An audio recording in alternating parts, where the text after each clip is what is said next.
মাদ্রাসার দুশ্মন, জমাইতে দিয়েছো নাকি কোন মাদ্রাসার দুশ্মন?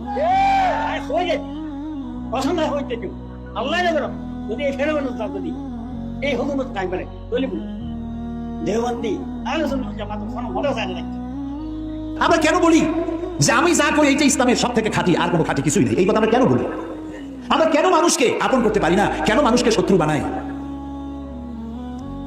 নবীওয়ালা কাম আমি করি। আমি বুঝি না মানুষের মাথা কতটা খারাপ হলে সে যেটা করে ওইটাই ভালো, বাকি সব খারাপ। এই কথা আপনি কেন বলেন?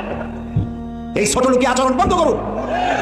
এই সুপিরিয়রিটি কমপ্লেক্স মাথা থেকে নামায় দেন। সবাইকে সম্মান করতে শিখুন, সবাইকে মর্যাদা দিতে শিখুন, প্রত্যেকের কাজে স্বীকৃতি দিতে শিখুন। তাহলে ভালো হবে। 15 কোটি মুসলমান যদি এক থাকে, এই জমিন কোনো শকুনের কুদৃষ্টি করতে পারবে না। আর যদি শকুনের কুদৃষ্টি পড়ে, আমাদের এই ঘর মারামারিতেই পড়বে। আমরা একজন আলে হাদিস দেখতে পারি না, আলে হাদিস আমার দেখতে পারে না, কমি মাদ্রাসা আলিয়া দেখতে পারে না, আলিয়া কমি দেখতে পারে না। আমি তো বলি আমার এই দুইটা চোখ, আপনার কয়টা? দুইটা, একটা ডান আর একটা।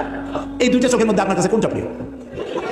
হ্যাঁ, দুইটাই আমার কাছেও। আলিয়ার কমি মাদ্রাসা আমার দুইটা চোখের মতো প্রিয়। আমি যখন যেখানে যাই, এই যে চট্টগ্রামের সব থেকে বড় মাদ্রাসা পটিয়া মাদ্রাসা, হাটাজারি মাদ্রাসা, আমি সব মাদ্রাসা সফর করি, আলেমদের সঙ্গে দেখা করি।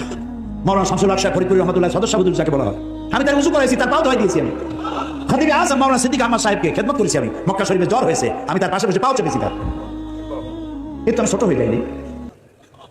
তবে আলেমদেরকে সম্মান কেন করতে পারবো না? কবি মাদ্রাসা আমার, আলিয়াও আমার, তাবলিগি জামাতও আমার, আলে হাদিসও আমার। আমরা সবাই এক হতে পারি না কেন?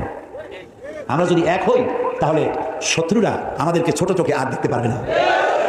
ওই যে একটা স্লোগান দেয় না, আল কোরআনের আলো, এইটা হলো ভালো স্লোগান।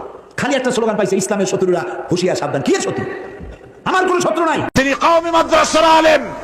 আমি জীবনেও কওমি মাদ্রাসায় পড়ি না, আলিয়ায় পড়েছি। মনে করবেন না আমাদের মধ্যে দুশ্মনী আছে, কারো গায়ে হাত দিলে আর একজন কথা বলবে না।